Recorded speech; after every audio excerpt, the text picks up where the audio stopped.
Friend, when I look back over the years, the joy, the pain, the waiting, I've come to believe something simple but sacred.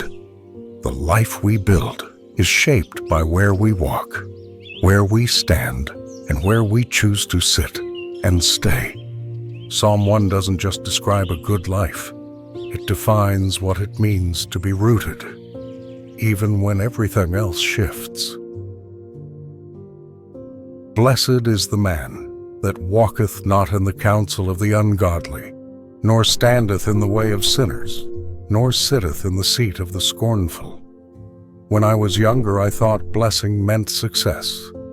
A happy home, a full table, no hard news from the doctor. But time has taught me that real blessing is being gently pulled away from paths that would have drained my soul dry. Maybe you've been there too, when shortcuts looked tempting, when compromise whispered promises, when standing apart felt painfully lonely. But somehow, someone kept you from stepping into counsel that would steal your peace.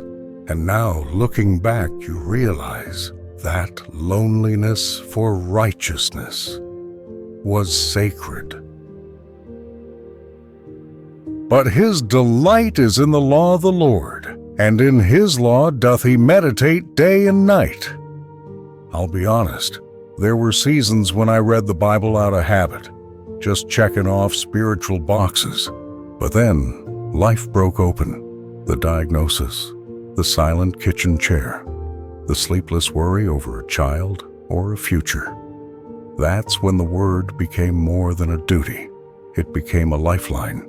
Day and night became the only rhythm I could trust, and slowly the pages became not just read, but remembered by my soul. And he shall be like a tree planted by the rivers of water, that bringeth forth his fruit in his season. His leaf also shall not wither, and whatsoever he doeth shall prosper. There's a maple tree outside my window, not flashy, not young, but steady. I've watched it weather storm after storm, and every time I feel shaken, I remember that tree and realize it's not the beauty on the surface, but the depth of its roots that keeps it standing. Maybe you wonder if your season has passed, if fruitfulness is for younger hearts. But friend, God's timing isn't our calendar. Some of his sweetest fruit comes from the deepest roots. The ungodly are not so, but are like the chaff which the wind driveth away. Therefore the ungodly shall not stand in the judgment, nor sinners in the congregation of the righteous. I've seen those who glitter fall apart when hardship comes, and I've seen humble, ordinary believers endure storms with quiet strength. The difference, not what they owned, but where they were rooted. Chaff may dance in the wind, but only rooted lives remain when the wind howls.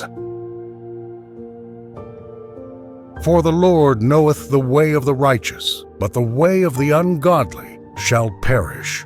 He knows, not in theory, but in love.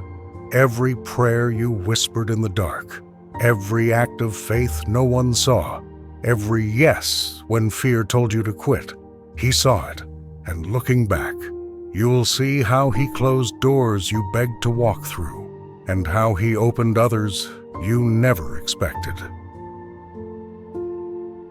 So today, if your limbs feel weary, rest beside the river. If you feel like your life has withered, remember, your roots are deeper than you think. This chapter, this very season, might be the one where your life begins to bear its sweetest fruit. The tree by the river always has hope, and so do you.